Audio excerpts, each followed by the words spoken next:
You should have just stayed home, old man. Those words echoed through the funeral hall as my own son blocked me from sitting with the family. Everyone stared. Everyone whispered. They thought I was broke, forgotten, irrelevant. But when the lawyer opened that envelope and read my late wife's will out loud, my son's face turned white as snow. Sometimes the greatest revenge is simply telling the truth. That's what my son Michael said to me. At his mother's funeral. In front of 200 people. His own father. The man who raised him, sacrificed everything for him, worked double shifts so he could go to college. I stood there in the entrance of St. Mary's Cathedral, holding my worn black coat, and those words hit me harder than any punch I'd ever taken. The whispers started immediately. People turned in their pews. Some looked away. Others stared with that mixture of pity and curiosity that makes you feel about 2 inches tall. My daughter-in-law Jessica stood beside Michael with this tight little smile, the kind that doesn't reach the eyes. Their 2 kids, my grandchildren, 10-year-old Emma and 7-year-old Lucas, looked confused. Emma started to move toward me, but Jessica grabbed her shoulder. Hard. Before I tell you what happened next, don't forget to subscribe if you love true stories like this, and tell me in the comments, what would you have done if this happened to you? Michael stepped closer, lowering his voice but not enough. The acoustics in that cathedral carried every syllable. Dad, we talked about this. You sitting up front with us, it sends the wrong message. People will ask questions. About your situation. My situation. That's what 42 years of marriage had been reduced to. That's what a lifetime of love, memories, and partnership with Margaret had become in my son's eyes. A situation. I'm her husband, Michael. I held her hand when she took her last breath. I was there. His jaw tightened. He glanced back at the front pews where his business partners and their wives sat in expensive suits and designer dresses. The successful crowd. The people he wanted to impress. There are seats in the back. This day is hard enough without making it complicated. Complicated. My wife of 42 years was being laid to rest, and I was a complication. Let me take you back 6 months earlier, because you need to understand how we got here. How my own son could look at me with such cold eyes at his mother's funeral. Margaret and I weren't rich. Never had been, never pretended to be. I worked construction most of my life. Honest work. Hard work. The kind that leaves your hands calloused and your back aching by 50. Margaret was a school teacher, elementary level, 3rd grade. She loved those kids like they were her own. We lived in a small 3-bedroom house in Cedar Falls, Ohio. Paid off the mortgage in 2015. Finally. That was a good day. Margaret cried happy tears. We bought a bottle of cheap champagne and danced in the kitchen like we were 25 again. Michael was our only child. We'd wanted more, but life had other plans. So we poured everything into him. Everything. Margaret tutored him every night after work. I took extra shifts to afford his hockey equipment, his summer camps, his college applications coaching. He got into Cornell. Full ride for the first 2 years, then we covered the rest. Cleaned out our savings, but we didn't care. This was Michael. Our boy. Our future. He graduated top of his class, got recruited by a big investment firm in Manhattan. Married Jessica 2 years later. Beautiful wedding. We paid for half of it, even though Jessica's parents were wealthy and could have covered it all. But Margaret insisted. She said it was important that we contribute, that Michael knew we were proud, that we were part of his success. The grandkids came. Emma first, then Lucas. We drove 6 hours each way every month to see them. Brought toys we couldn't afford. Babysat when they needed us. Margaret kept photo albums, dozens of them, chronicling every birthday, every holiday, every little moment. Then, about 3 years ago, things shifted. Michael's career took off. Big promotion. Corner office. His salary went from comfortable to astronomical. They moved from a nice apartment to a penthouse in Tribeca. Started vacationing in places I couldn't pronounce. Jessica quit her marketing job to focus on charity galas and private school fundraisers. Our monthly visits became quarterly, then twice a year. Always the same excuse: busy schedules, business trips, the kids' activities. Margaret noticed first. She'd hang up the phone after talking to Michael and just sit there, staring at nothing. When I asked what was wrong, she'd force a smile and say everything was fine. But it wasn't fine. The calls got shorter. The visits got rarer. And when we did see them, there was this distance. Jessica would talk about their lifestyle like she was narrating a documentary about people from another planet. The private school tuition. The summer house in the Hamptons. The networking dinners. We'd nod and smile, sitting in their marble kitchen that was bigger than our entire house, feeling more and more like visitors. Like people they had to tolerate out of obligation rather than love. March 14th. That's the day everything changed. Margaret had been feeling tired for months. Not normal tired. Deep tired. The kind that sleep doesn't fix. She'd lost weight, had no appetite. I begged her to see a doctor. She kept putting it off, saying it was just age, just stress from retirement. Finally, I made the appointment myself and practically dragged her there. Pancreatic cancer? Stage 4. 6 months, maybe less. The doctor's words felt like falling through ice. That sudden cold shock where you can't breathe, can't think, can't process what's happening. Margaret held my hand in that sterile office and asked the doctor one question: "Will I make it to Christmas?" The doctor looked at his papers, then at her, and said softly, "Let's focus on making every day count." That meant no. We called Michael that evening. Put him on speaker in our kitchen, the same kitchen where we'd celebrated his acceptance to Cornell, where we toasted his engagement, where we planned every milestone of his life. "Michael, I need to tell you something. Mom's sick." "How sick?" "Very sick. Cancer. They say she has maybe 6 months." Silence. Long enough that I thought the call had dropped. Then okay, let me process this. I'll call you back. He didn't call back that night. Or the next day. On day 3, he sent a text: "Sorry, swamped at work. We'll visit soon. Hang in there, Mom. Hang in there." Like she had the flu. Margaret cried that night. Not loud, dramatic crying. Just quiet tears running down her face as we lay in bed. I held her and didn't know what to say. "He's busy," she whispered. "He has a lot of responsibility. We can't expect him to drop everything." But I could hear the break in her voice. She was making excuses for him, and we both knew it. The next 4 months were brutal. Margaret went through chemo even though the doctors said it probably wouldn't help much. She wanted to fight. Wanted to try. I drove her to every appointment, held the basin when she vomited, changed the sheets when she was too weak to move. Our small house filled with medical equipment. Hospital bed in the living room. Oxygen tanks. Pill organizers. The bathroom cabinet overflowed with prescriptions we paid for with credit cards because our insurance had limits, and we'd hit them. Michael visited twice. Twice in 4 months. The first time, he stayed for 3 hours. Sat on the edge of Margaret's hospital bed, made awkward small talk about work, then said he had a conference call and left. Jessica didn't come with him. The kids had school, he explained. The second time was in late June. He brought Jessica and the kids. They stayed for 45 minutes. Emma and Lucas looked uncomfortable, scared even.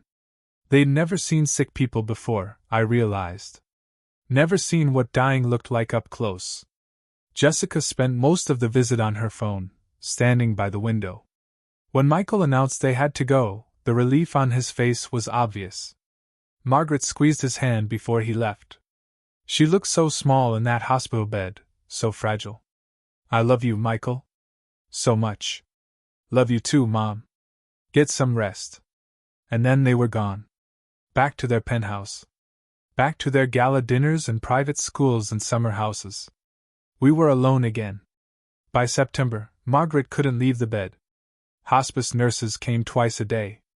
The house smelled like disinfectant and dying, no matter how many windows I opened. She slept most of the time, but when she was awake, she talked. Sometimes about the past, reliving our early years. Sometimes about Michael, wondering where things had gone wrong. Did we spoil him? She asked me one afternoon. Is that why he's like this? We loved him, I said. That's not the same as spoiling. But I wondered too. Late at night, sitting beside her bed, listening to the oxygen machine hiss and click, I wondered if we'd given him so much that he never learned to give back. If our sacrifices had taught him that love was something he deserved without having to earn or reciprocate. Margaret made me promise something in those final weeks. Don't be angry with him. Whatever happens, don't let bitterness poison you. He's still our son. I promised. Even though anger was already spreading through my chest like the cancer in hers. She also told me about a conversation she'd had with her lawyer, Patricia Hendricks.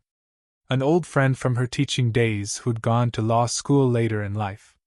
They'd met for coffee back in April, right after the diagnosis. What did you talk about? I asked. Margaret smiled, that mysterious little smile she used to give when she was planning something. Just making sure things are handled properly. Don't worry about it. I didn't push. She was dying. If she wanted secrets, she could have them. Margaret died on October 3rd at 6:47 in the morning. I was holding her hand. She'd been unconscious for 12 hours, breathing shallow and labored. Then suddenly, around dawn, her breathing calmed. Smoothed out. She opened her eyes one last time, looked right at me, and smiled. It's okay, she whispered. I'm ready. 3 minutes later, she was gone. I sat there for an hour, just holding her hand, crying quietly. The hospice nurse waited respectfully in the doorway. When I finally let go, she gently covered Margaret's face with the sheet and called the funeral home. I called Michael at 8:30 a.m. He answered on the fourth ring, sounding annoyed. Dad, it's early. What's wrong? Your mother died this morning.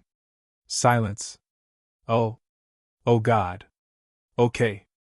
When? About 2 hours ago. I'll need to check my calendar.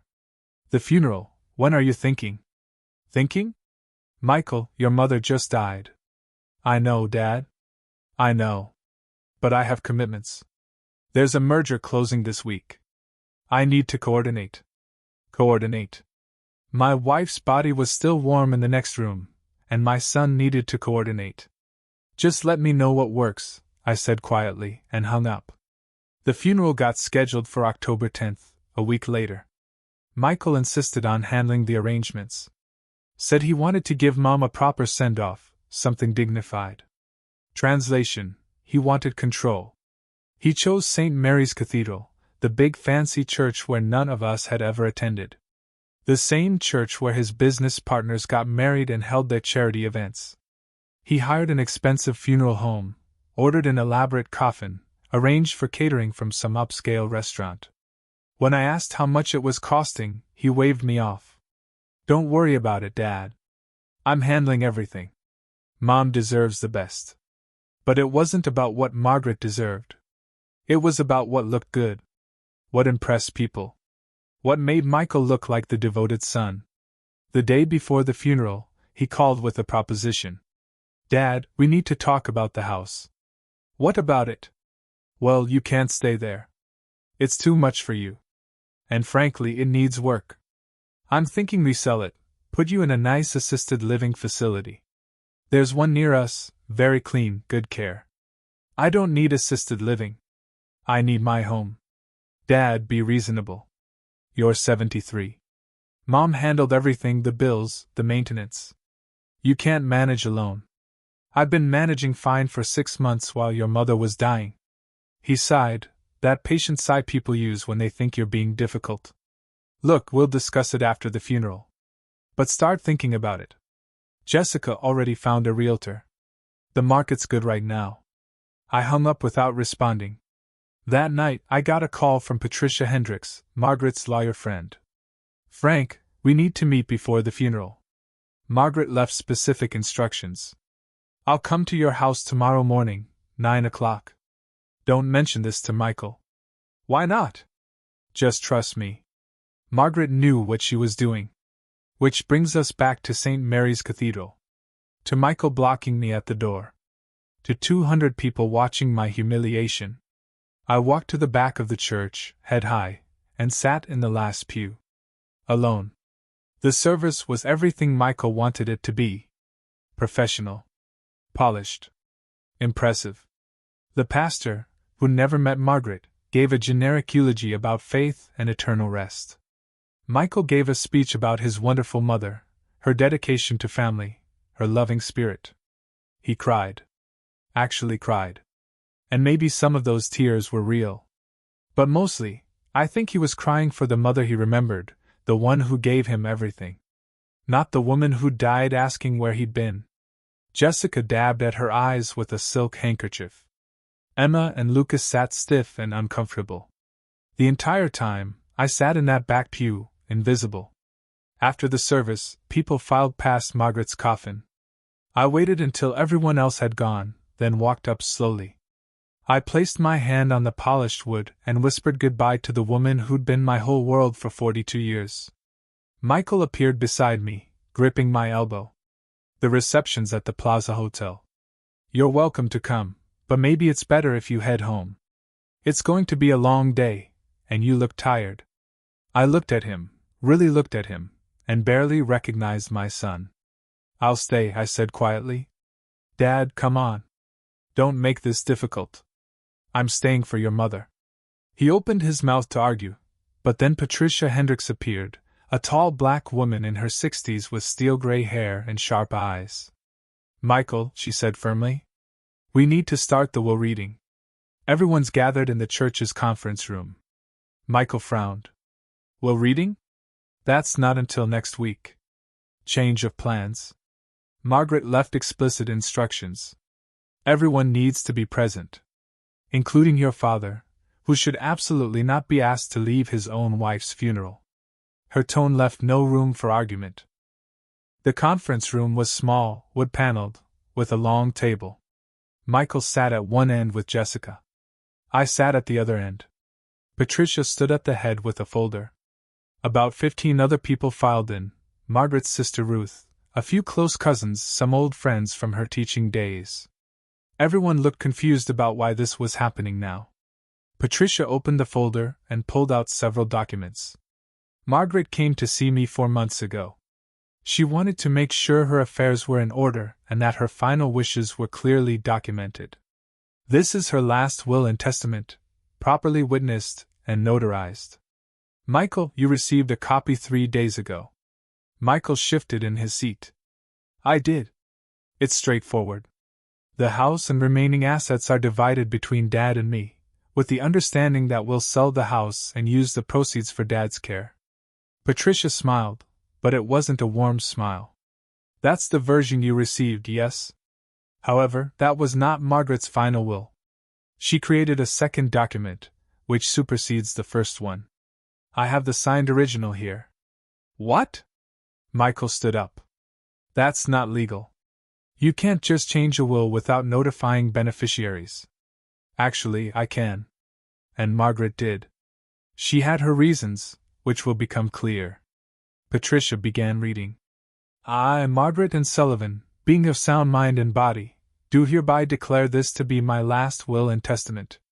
To my beloved husband Frank, who stood by me through sickness and health, who never left my side, who showed me what true love means, I leave everything. Our house, our savings, our possessions. All of it goes to Frank. The room went silent. Michael's face had gone white. What about me? Patricia continued reading, her voice calm and measured. To my son Michael, I leave my wedding ring and my favorite cookbook, the one with all my handwritten notes. I also leave this letter. She pulled out an envelope and handed it to Michael. He stared at it like it was a snake. Open it, Patricia said gently. Michael's hands shook as he tore open the envelope. He pulled out a single sheet of paper covered in Margaret's distinctive handwriting. His eyes scanned the page, and I watched the color drain from his face completely. Patricia looked at me. Frank, would you like Michael to read it aloud, or should I?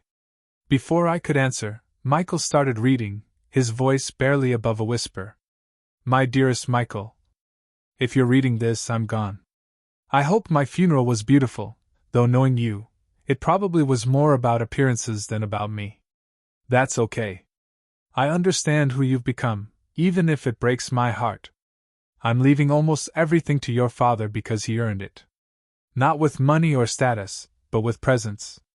With love. With showing up. You didn't show up, Michael. When I got sick, you visited twice. Twice in 6 months. Each time, you stayed less than a few hours and couldn't wait to leave. You made excuses about work, about schedules, about your commitments. But the truth is, watching me die was uncomfortable for you. It didn't fit the perfect life you'd built. So you avoided it. Your father sat beside my bed every single day.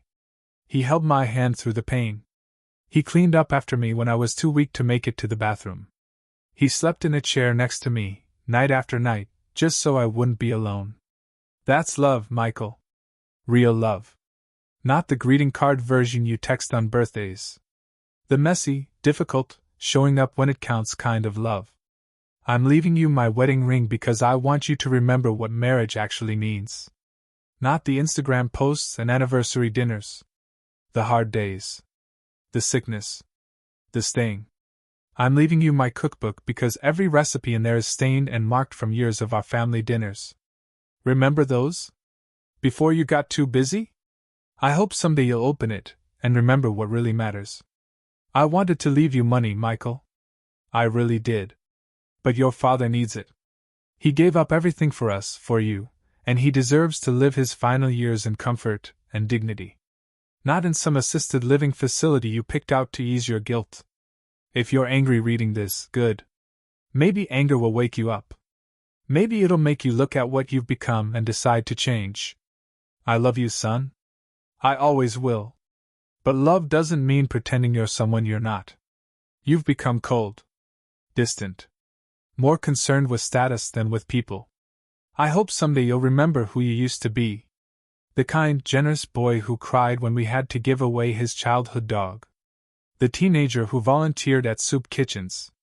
The young man who promised at his wedding that family would always come first. Be that person again, Michael.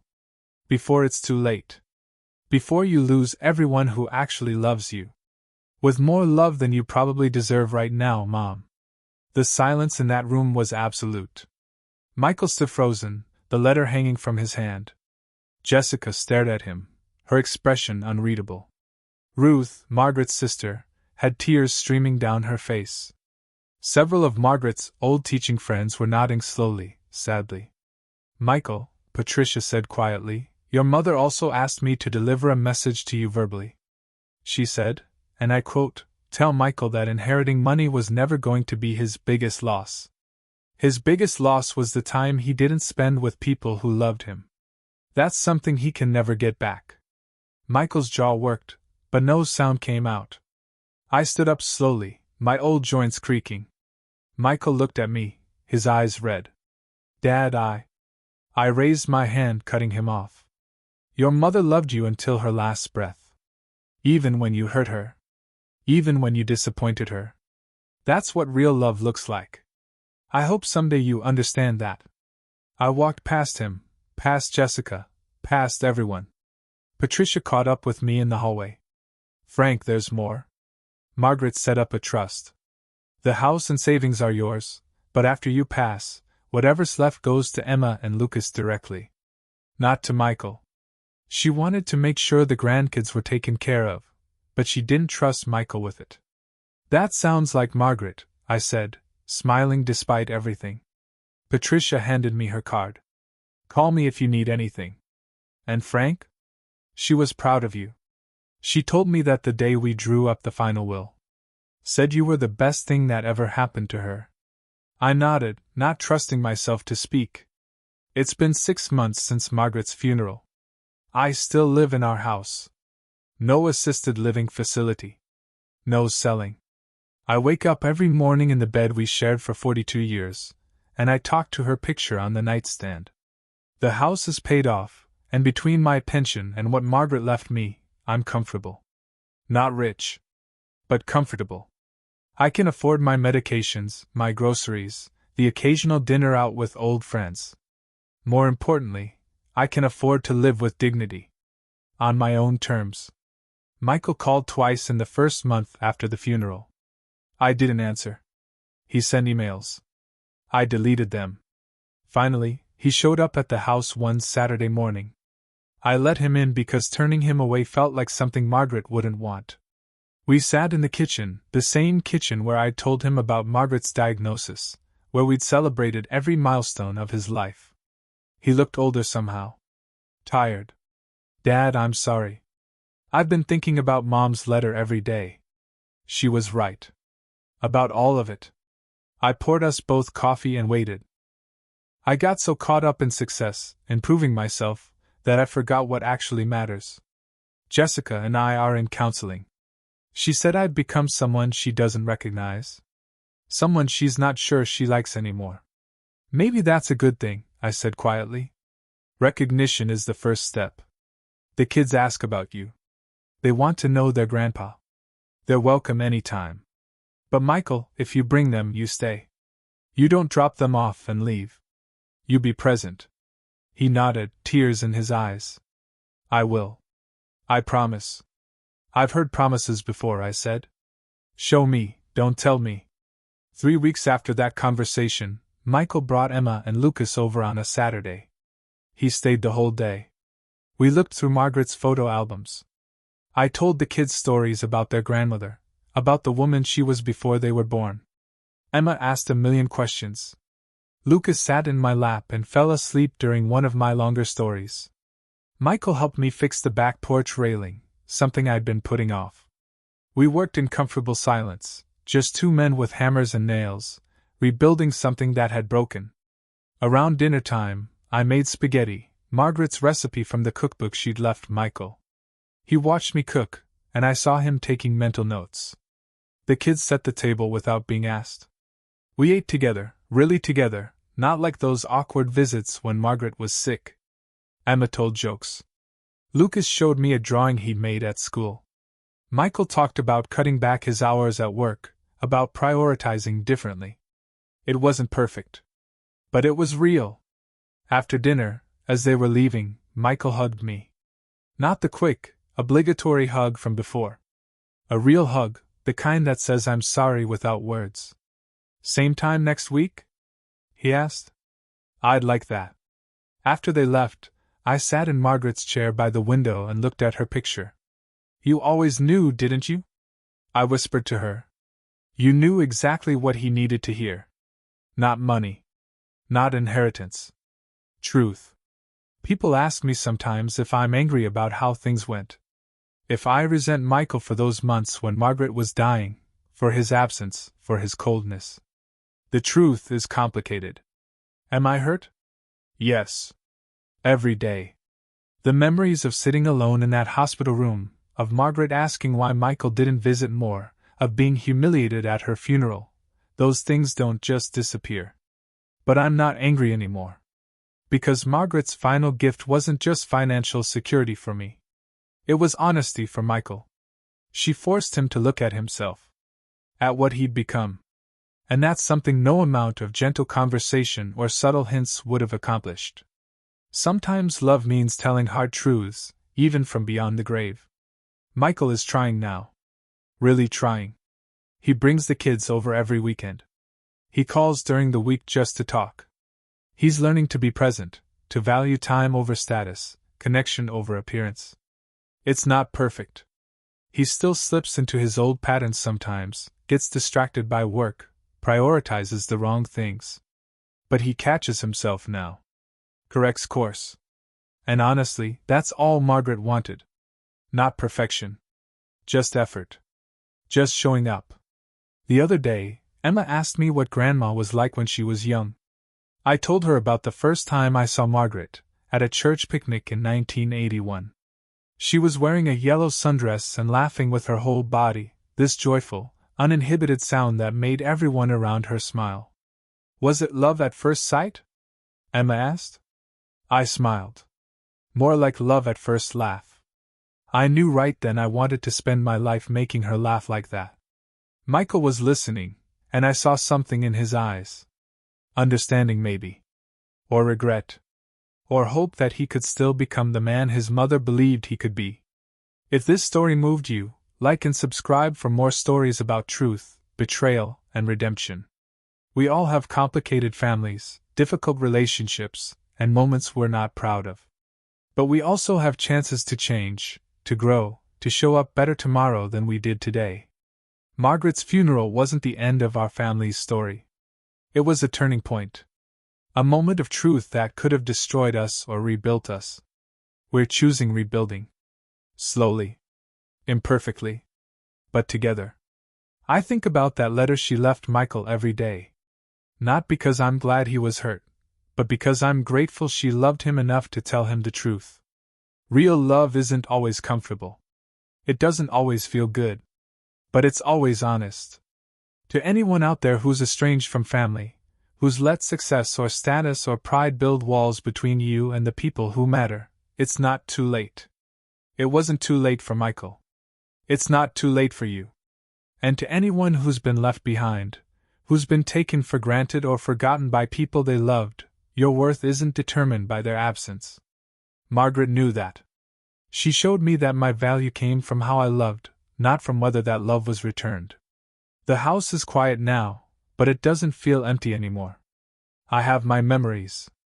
I have my grandkids' laughter on Saturday afternoons. I have hope that Michael is becoming the man his mother always believed he could be. And I have peace knowing that Margaret's final act wasn't revenge. It was redemption.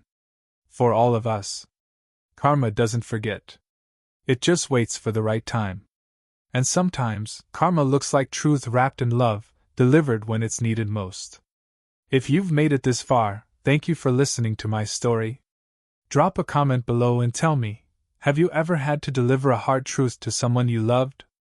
How did it change your relationship? Don't forget to subscribe for more real stories about life, family, and the complicated beauty of human relationships. Hit that notification bell so you never miss our next story. Until next time, remember, the greatest inheritance we leave behind isn't money. It's how we loved. How we showed up. How we told the truth, even when it was hard. Take care of each other out there.